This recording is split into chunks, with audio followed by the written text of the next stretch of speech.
up to get access to the data. Эта конференция записывается. The back end of it, logging in and running reports, etc., then we can limit the data to only that country, so the user who logs in can only work with the data that belongs to them.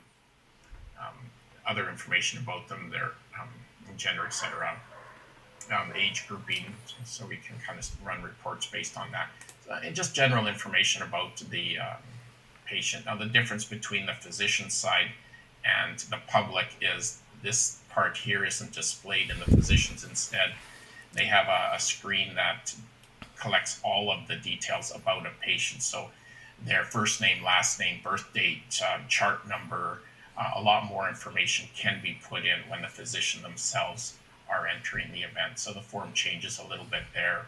They enter in which vaccine they believe responsible for the symptom and which manufacturer they received it from, and if they know the lot number, whether it's their first or second shot. So information about the vaccine itself, questions about the symptoms starting gradually or over a period of time, etc.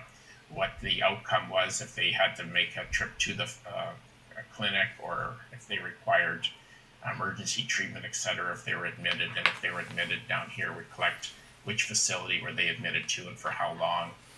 This is the information about them, where they received their vaccination. They can type in the name of the facility and then an address and locate it on a map, which would help us be able to build reports, which we have one report now that kind of draws out where based on the information they give us, it draws out circles in the areas of how many adverse reactions occurred in different parts of the world. So we can see that in the reporting side. And then pre-existing conditions, each one of these contains a section where they can fill out any, what they would consider to have. Not everybody wants to make this information known, but a lot of people do. Probably half of the people have one or more pre-existing conditions that they would enter in here. If they want to upload attachments into the system, for example, we have copies of the doctor's reports that are uploaded, or photos of the injection site with showing the rashes or the swelling or the lumps on the legs that they have, if they have a thrombosis or something that they want to draw attention to or show people, they upload photos into it. And then lastly, the option to associate their contact details to this event, so they can choose to leave us a method of getting a hold of them if we have follow-up questions. And once they submit this incident, it goes into a non-verified phase, and then we go through it. We have an algorithm that we can run that gives it a score, and then we look over all the questions to make sure that it's somewhat relevant, that all the information put into the system it seems to sync and make sense, and then we would validate it, at which time it becomes available in the statistical part of it. So the charts would start to show that count for that new entry put in. And we do, like I say, between 5 and 20 a day now are being added to the VaxTracker system.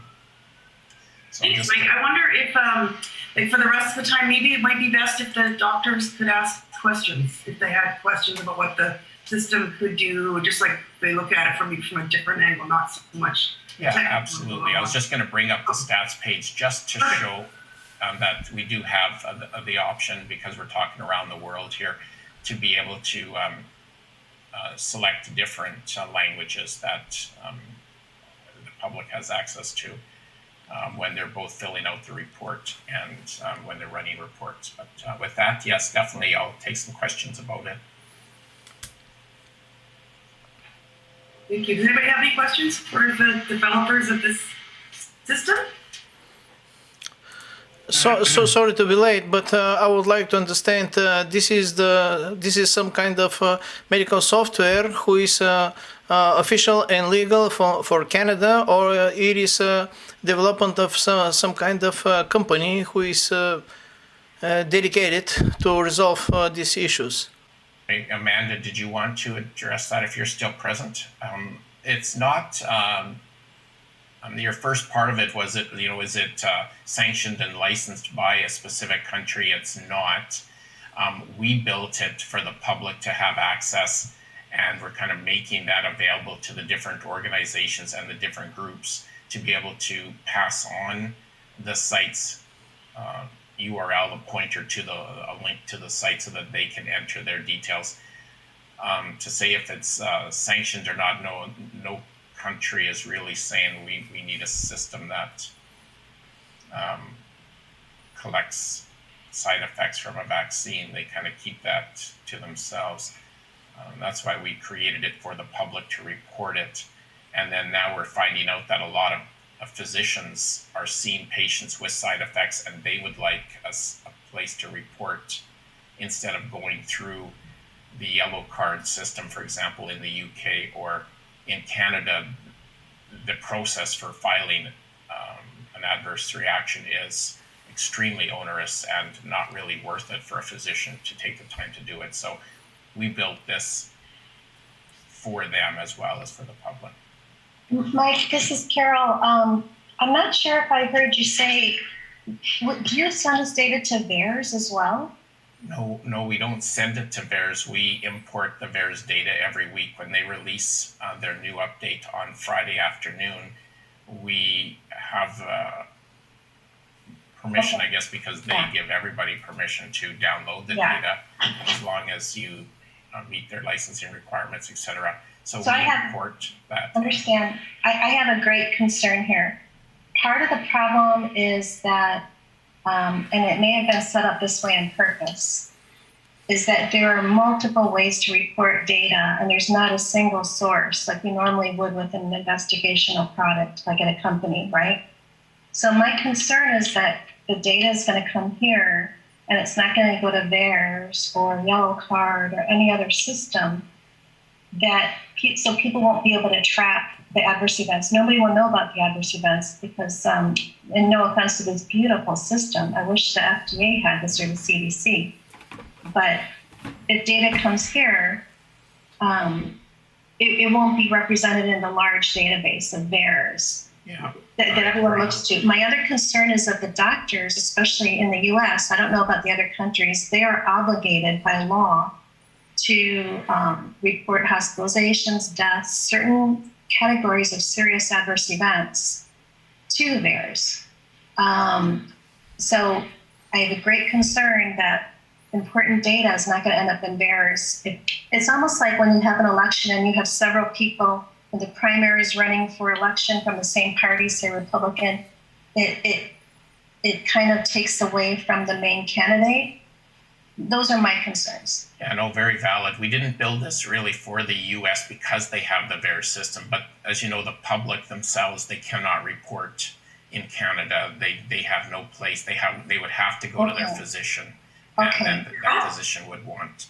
I wonder if a good follow-up would be if you were to contact Amanda and kind of hash that out with her. Because I think Amanda's more the business owner and Mike is more on the development side, right? So that might be a message from Amanda. Are you speaking to me? I'm not familiar with the Canadian reporting regulations to the Health Canada. I mean, I know a bit about it, but I think it's something very important internally for the team to take a look at. Right. Yeah, can I come in here? According to Howard, I think it was Yale or Howard, I don't know, probably Mike would know that better, review done 5 years ago on the VAERS system in the US indicated that only 1% of the adverse reactions get recorded. Yes. So only 1%, not more than that. So I think if I look across Europe, and the reporting systems we have in Europe are extremely poor and diverse. And number one, of course, even doctors are not aware of the reporting system. Number two, parameters are defined in a way that, for instance, in one country, only death can be reported, which happens 25 minutes after the vaccination. and. So this diversity is so great across the globe that we can't really get to meaningful data on the adverse reaction. So in that sense, it would be very welcome to have a system that facilitates all reporting. The major, and I understand, like the duplication with the VERS and with functioning reporting system we need to certainly look at. But it would be so important to propagate it across countries for the doctors to start using something, or for the patient. And that's, I understand it, but what we need to do is also, as part of this process, have maybe the Vax tracker people also report it to VERS, or a little box. Do you allow us to report to whatever the regulatory agency is? That way, as you know, the FDA paused the J&J vaccine because of the data they have. They don't have this. So it's really important that perhaps the Vax tracker has a little box. Do you allow us to also report to VERS? Or, would you be willing to, by pressing something like that? We can't lose this important data. It will be lost. Can I say that's an excellent idea. I've been raising the hand now for 15 minutes or something. Yeah, Michael, can I just finish one thing? In Europe, just for everyone, because I'm not talking about the US system, but in Europe, in some countries, you have a notice to the doctors who may report adverse reaction that they are legally liable for reporting anything, and investigation may go against the report. So they are in a way threatened to make sure they don't report, and the administration is so complex that no doctor has the time to do all that. I say this is officially a phase 3 trial still, and it should be paid by the AstraZeneca, Pfizer, and Moderna. You should have first a thorough investigation before the vaccine, the experimental injection, and then you should have a follow-up after 1 day or 1 week, 1 month, 2 months, 3 months, and the doctors should be paid for doing this, and you should take obligatory laboratory tests like D-dimer, thrombocytes, blood status. That's how you do a phase 3 study, and if you don't do this, this is not serious and should be stopped. And it should not be that you report side effects spontaneously. Every patient must be tracked in the phase 3 study, and that is generally accepted fact from the Helsinki Declaration and everything. You're not allowed to perform phase 3 studies if you're not performing them. Okay, so I think we're out of time on this issue. Thank you, Mike, for the demo. And Amanda has put her email address in there.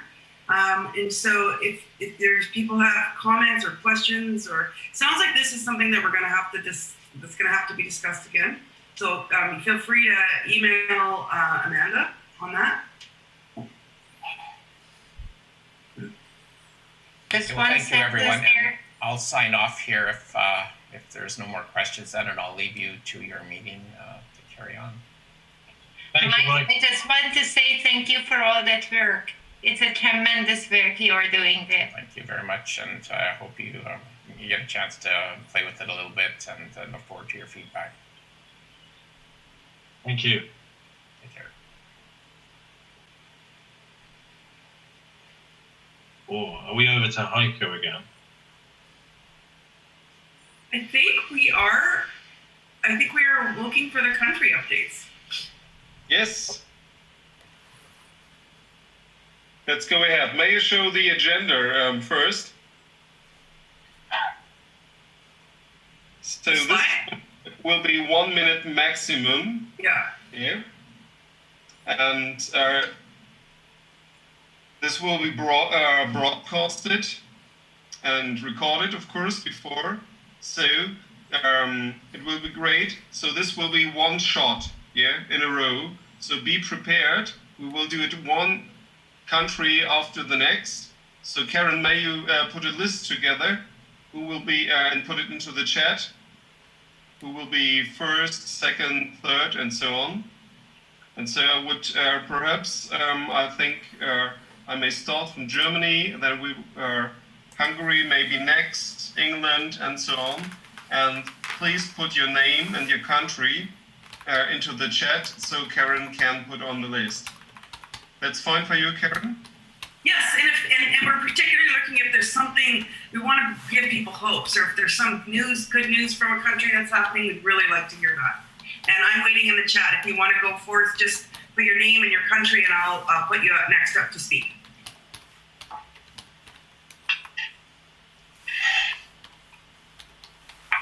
Okay.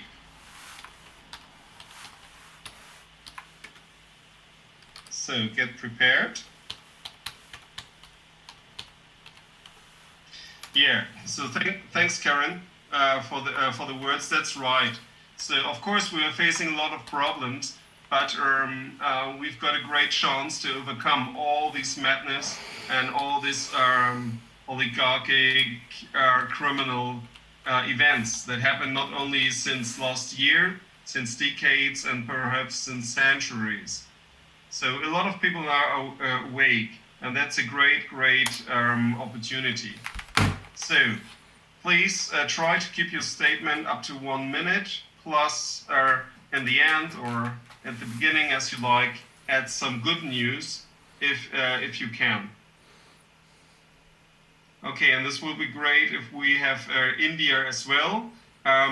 So we'll make a short list. Thomas Binder, may you announce something for Austria, please? For Switzerland. My name is Thomas Binder from Switzerland. This Sunday we will have the referendum on the COVID-19 law. This is a law that prolongs the transfer of power from the legislative to the executive branch, and we are fighting hard against it. I don't think that we will win, but I guess we might become about 30 to 40% of no's. And then we can do another referendum, because this COVID law was, they added still other parts to this law, and we can always make a new referendum. So if we lose on Sunday, we will relaunch a referendum against it. And this is great because the media are obliged to cover this, because it is a referendum. So this gives a space in the mainstream media, especially in the public broadcaster. And I guess Switzerland is uprising now. Thank you very much from Switzerland, my dear medical colleague, Thomas Binder. My name is Heike Schöning. I'm the Vice President of the World Freedom Alliance. Well, we have a tough situation in Germany as well. But the good news is we are come together as medical professionals, like in the World Freedom Forum. This will be a proper, great, good international conference in Barcelona, end of June. So, worldfreedomforum.es, there you can register. Okay, that's a good news. So, we will go on with India. Okay, I only have, this is good news, which is nice.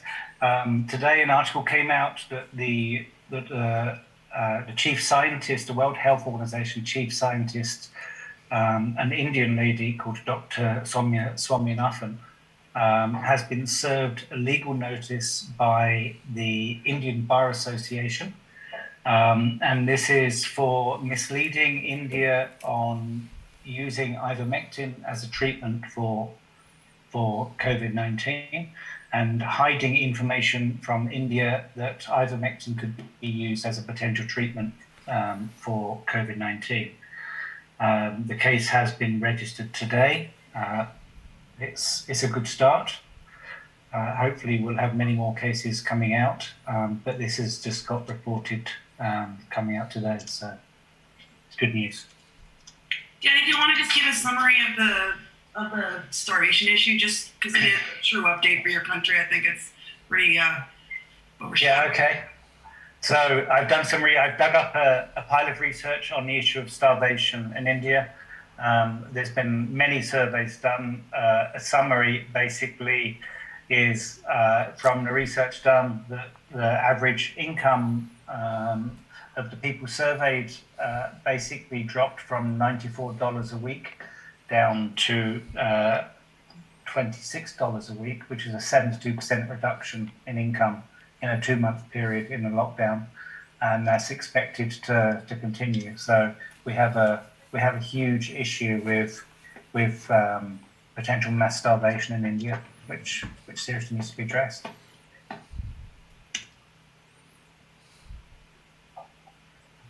Okay, very much indeed.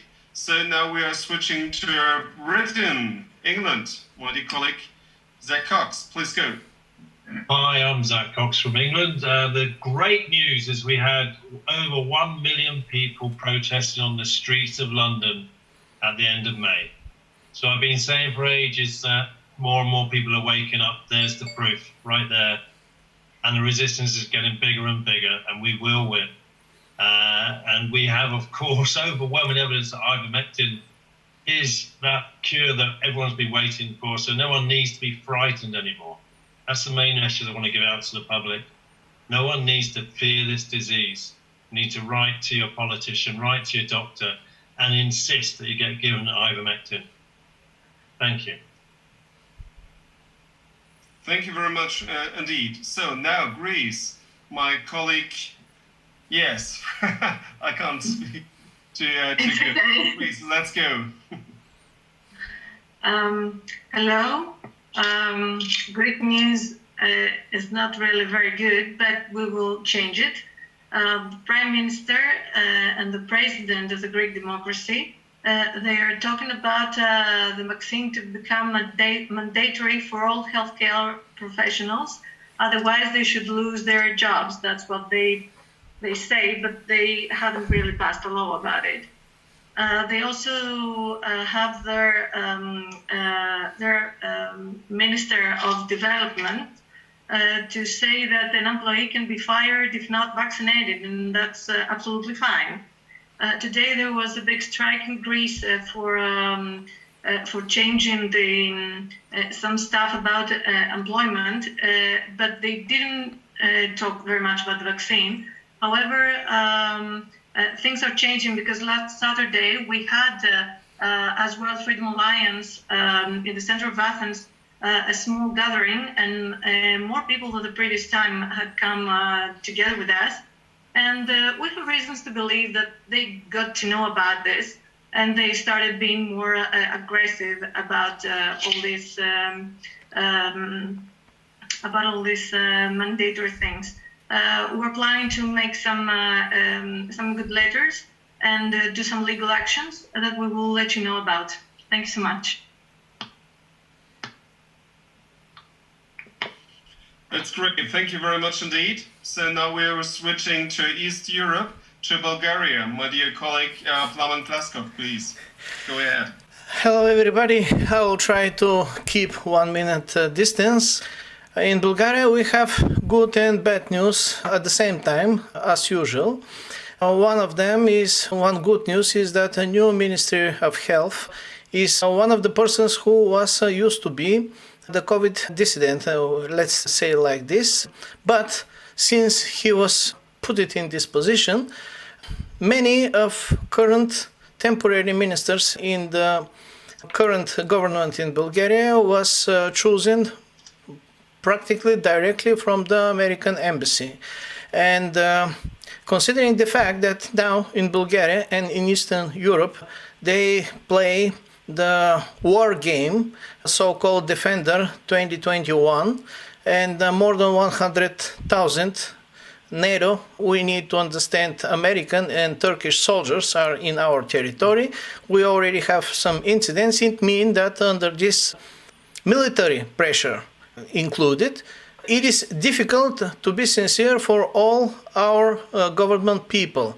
As used to be in Bulgaria, we declare that we'll be loyal to the big brother who is watching us from the American embassy, but people are doing like they common sense dictates, and people, I mean the policemen and all the other services, are so eager to punish people who are breaking the law. So in Bulgaria we have a very mixed situation. It is probably the same in other countries in Eastern Europe, and comparing with other countries, we're probably something in the middle. Let's finish like this, and then we will continue. Thank you very much indeed. So now, next we switch to Hungary. My dear colleague, Dr. Josi Tamasi, and I think you have to announce something very good, a conference in the middle of August 2021. So you organized last year, 2020, a proper medical conference with 300 people. So this was really brilliant, and we had the opportunity to meet, plus to speak out. So what is now going on in Hungary? Please go. Hi everybody, thank you for the opportunity. Yes, we organize the next conference about COVID. This is the second one, and this is 18th August in Budapest. We just beginning the organization, so in the next meeting I speak about it more. Then other good information is a new action, walking in the park. Every Sunday, 2 p.m. in the local parks, everybody who against the lockdown and vaccination, they are present, and it is a possibility to speak each other and to know each other and create some new actions. Then we have a new party, political party. Next year we have an election in Hungary, so we have a normal life party, and we hope that we can new power present for the people. Then we have a new video with 12 doctors about the child vaccination, and I write here in the chat the YouTube link. You can use it. It is subtitled with English, so you can use it against the child crime. So this is. Thank you very much. Yes, thank you very much indeed. So good things from Hungary, and I really appreciate your constant work. So I know it's very hard and that you have a lot of repression from the state of Hungary, but you went on. So all my congratulations to this. So next, United States of America. Carol, please go. Hi, everyone. I live in California in the US, and each state is different. If I lived in Idaho, for example, I could get a prescription for hydroxychloroquine and ivermectin, pretty much no problem. I had to switch pharmacies because one pharmacy would not fulfill it based on the pharmacist's feelings about the prescription from my doctor. So we just switched pharmacies, and I was able to get it prophylactically. Basically, in I think a week, magically we will be able to go to a bar and have a drink of beer without having to eat food. June 15th, things magically change in California. So that's the good news. The bad news is the FDA is actually meeting as we speak, talking about emergency youth authorization, which is, the emergency use, it's said differently in different countries, to give 5 to 12-year-olds one of the vaccines, I think Pfizer, hopefully they said by fall. So they're speaking about this, and as we all know, they're probably going to push this through. I'm just working very, very hard with commenting on petitions. I'm writing letters to the FDA, the Office of Health and Research Protection. Regulations are not being followed. And it seems like the three-letter entities, FDA, CDC, I've worked with my whole life, are upside down in the last year. So anyway, working hard in that respect. And I'm actually working with Scott Tips, a lawyer that has been on this forum. And he's trying to make some headway with my letters as well. And doing our best here. Thank you. Thank you very much from the United States for this. So the next minute, just 1 minute, then from my dear colleague, Dr. Mikael Norfors from Sweden, now based in Africa, in Tanzania. Go ahead with your minute, please. So here, greetings from paradise. No restrictions, no masks, almost no vaccinations. Football games with 50,000 people without mask, no problem. No full hospital, no increased mortality. You can buy hydroxychloroquine and ivermectin in the pharmacy without a prescription. The only problem is it's quite expensive for most people here. We have lots of sun just near the equator, so vitamin D is abundant. And also everybody eats coconuts, and coconut oil prevents COVID, and fruits are available cheaply all over the place. So no problem in Tanzania. Thank you very much. Great. So now, 10th at last, Slovenia, my dear colleague. Yeah, Petra Nova. Let's go. Well, we have some good news and we have some bad news. Maybe we start with the good news that I think people are waking up slowly, seeing side effects of the vaccination. So the doctors who are aware of what is going on, we're working hard every day in our offices, trying to explain to the people, each and every single patient, what is going on.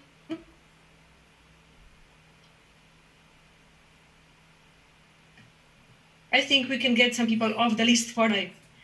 The other good news is that we are connecting more seriously with our lawyers.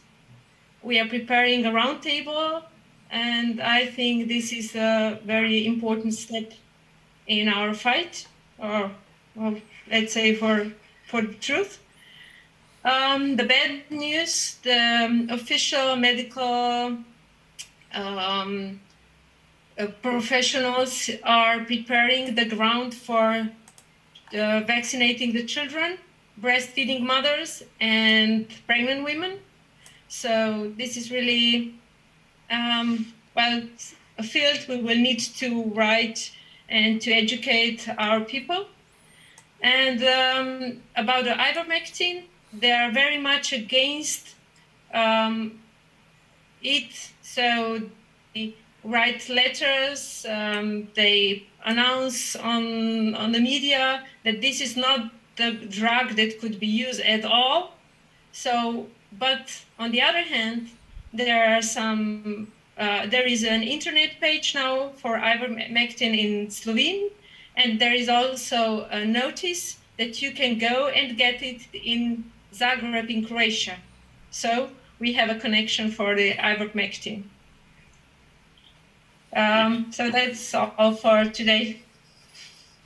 Thank you very much indeed to Slovenia. So this was great. Okay, so this were 10 doctors and professionals to state what's going on in countries. We will do this event bi-weekly, so stay tuned. So this now. Hi, Doctor. So I will. So have we anyone else? Yes, you have Russia. Yes, please go. Go ahead. My name is Helen Kali. I'm from Russia, and the good news on our side is that our people still resist the vaccination. It's only a little bit more than 9% according to the official data. Also, the official Center for Opinion Research say that about more than 55% of the people desire to have a vaccine, still the same numbers. Unfortunately, the same laws will be soon issued that all people who work in state jobs, they will be vaccinated. But we will see. The other good news is that we have quite many groups that actually resist. The bad news is that these groups cannot consolidate their efforts still. But we are studying how to do it. So unfortunately, also many of the political party, they did not participate in the resistance because, well, I don't know their reasons. Actually, they for me, it was quite a big stroke that even the materialists who need to ask for the funds, they first close their mouths with this stuff, with the masks. So actually, it was only the ordinary people who organized all this resistance. And I think it's a very good sign. They were not anymore waiting for anybody who will save them. They organized their group by themselves. So I also take it as a good news. Well, I think we will have opportunity to tell about the bad news as well, but with the good news, it's all. Thanks. Thank you very much indeed from Russia. So this is really pretty international and very informing. And we will go on internationally, so to Asia, to India. Please go ahead, my dear colleague. You need to unmute your microphone first. Okay, please, yes, let's go. First, I express my deep gratitude to all, especially Dr. Heiko Sen. Last year, after watching you speaking in a big rally in Germany, we are all encouraged and inspired to do something. And now, in the city Kolkata, we as a group of doctors, including the advocates and many social activists, we are informing the people. We are holding small public meetings. We have also already formed a group called an Alliance for Rational Public Health.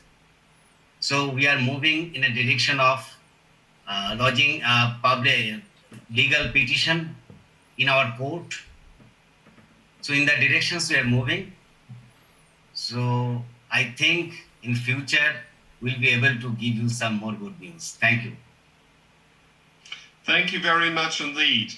So yes, go on even with India. So I was 2 months in India, traveled around the country, and a lot of good people there. So we definitely need to do something about it. And Danny Carroll said this. So about 100 to 200 million people are now starving because of the lockdowns due to COVID-19 in India. So this is really a big organized crime. So starvation is the biggest weapon of all. We need to consider this and be assured we're all thinking of India. Thank you very much indeed. But now we will go to East Europe again. Alexander, may you speak. You can speak in your own language or in English as you like. Great.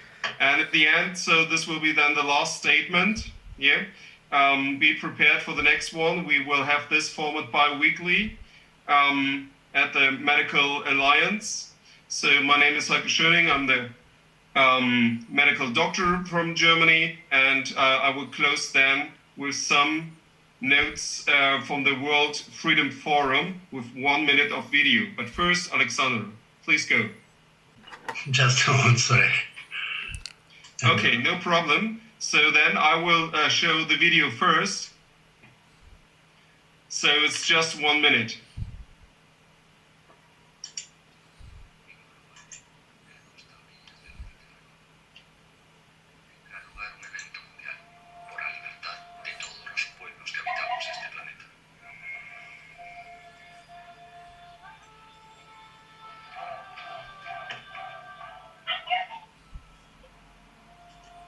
This is Berlin.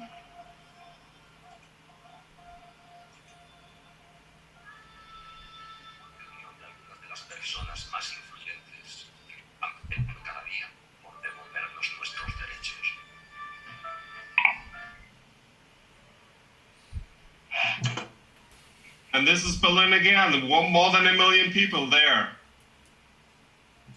So let's meet in Spain, near Barcelona, 21st to 26th, yeah? Okay, thank you very much. So we are really active and we will do, and please come to Berlin, 1st of August 2020. We had 1 million, and we will do this again, 1st of August 2021. It'll be more than 1 million there. Okay, Alexandra, you know, ready? Again, Alexandra, are you? Okay, so perhaps then, due to technical reasons, we will do it next time. So thank you very much for the intention. Okay, the risks are rising, but the chances too. And we will win this together. Thank you very much indeed. Up to the next week. End of recording. Okay, so stay in there. Остановлено. It was just for the recording. So thank you very much. This was a great discipline this time. So it's always better to have 1 to 2 minutes only. So this was really great. Thank you, Heiko. Thank you, everyone. It's been an amazing meeting. People from all over the globe. Absolutely incredible. It really lifts my spirits. I hope it makes you feel better in your hearts too. It makes me feel good to see everyone. Thank you, thank you, thank you. Yes, and I can yes. Yes, and these kinds of things, and even these short messages, what we're sending out, this is not only a document of history, yeah, it's really a document of hope, and we give a lot of people hope. And sadly to announce, a medical doctor from Germany, Dr. Med Jens Bengen, committed suicide. What? Well, he was very active, yeah, and he was one of the first who gave medical certificates to the people, and he did it at a large scale, yeah, and in the end, he gave his life.